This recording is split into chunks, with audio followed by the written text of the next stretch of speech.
যুবভারতী কাণ্ডে বড় রায় দিল আদালত। এবার মেসির কলকাতা সফরের মূল উদ্যোক্তা শতদ্রু দত্তের জামিনের আবেদন খারিজ করল বিধাননগর আদালত। রবিবার মামলায় আদালতে আইনজীবী বিভাস চট্টোপাধ্যায় সওয়াল করে, যুবভারতীতে মেসিকে আনা নিয়ে প্রায় 23 কোটি টাকার দুর্নীতি হয়েছে। এই তদন্ত একেবারে প্রাথমিক পর্যায়ে রয়েছে। প্রায় 35,000 মানুষ টিকিট কেটেছিলেন, 19 কোটি টাকার টিকিট বিক্রি হয়েছিল। সেদিনের অশান্তি বিশৃঙ্খলায় 2 কোটি টাকার সরকারি সম্পত্তি নষ্ট হয়েছিল বলেও জানানো হয়েছে। গত 13 ডিসেম্বর যুবভারতী ক্রীড়াঙ্গনে মেসির অনুষ্ঠান ঘিরে প্রবল বিশৃঙ্খলা তৈরি হয়। সেদিনই বিমানবন্দর থেকে অনুষ্ঠানের মূল উদ্যোক্তা শতদ্রুকে গ্রেফতার করা হয়।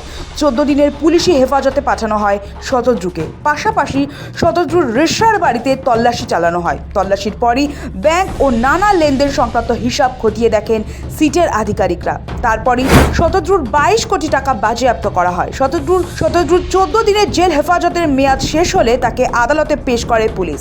আদালতে শতদ্রুর জামিনের বিরোধিতা করে সরকারি আইনজীবীরা জানান, শতদ্রু দত্ত খুব প্রভাবশালী ব্যক্তি, জামিন পেলে পালিয়ে যেতে পারে। তার আরও বক্তব্য, যে ব্যক্তি মেসিকে এনে এত বড় অনুষ্ঠান করতে পারেন তার প্রভাব কতটা তার বলার অপেক্ষা রাখে না। তিনি আদালতে জানান, 12 ডিসেম্বর চুক্তি হয়েছে। এদিকে খাবারের চুক্তি নভেম্বর মাসেই হয়ে গিয়েছিল, অর্থাৎ সরকারি দফতরের সঙ্গে চুক্তির আগেই খাবার পানীয় মাঝে ঢোকানোর চুক্তি হয়েছিল। সরকারি আইনজীবীর বক্তব্য, এই চুক্তির তারিখ থেকেই স্পষ্ট শতদ্রুর কী উদ্দেশ্য ছিল।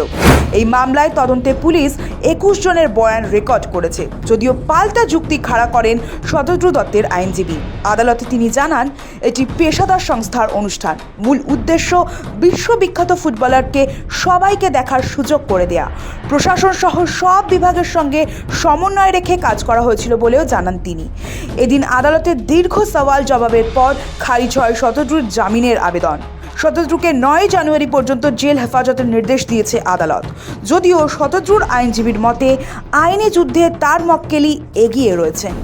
শোভিক সান্যালের রিপোর্ট, সময় কলকাতা।